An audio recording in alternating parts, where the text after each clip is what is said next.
কি আর বলার অপেক্ষা রাখে যে এরা কারা, যে এরা বঙ্গবন্ধুর বাড়ি আক্রমণ করা মানে মুক্তিযুদ্ধকে আক্রমণ করা, বাংলাদেশকে আক্রমণ করা। আমি একটু এখানে সম্পর্ক প্রশ্ন করি যে রাজাকারের বংশধরদের সাথে সরকার আলোচনায় বসতে রাজি হয়েছেন?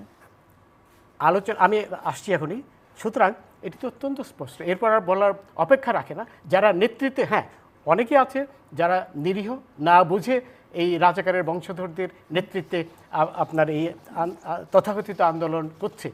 এবং এখানে একটি কথা বলতে চাই, তারা আন্দোলন কিন্তু কোটার জন্য করছে না, বুঝলেন। আজকে এই ধর্ম ব্যবসায়ীরা নেমেছে, আপনার হেফাজত নেমেছে, জামাত শিবির তো আগে থেকেই আছে, বুঝলেন।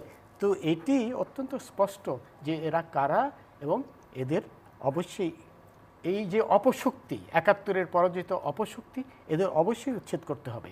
আচ্ছা, এখন আপনার কথায় আসি। এখানে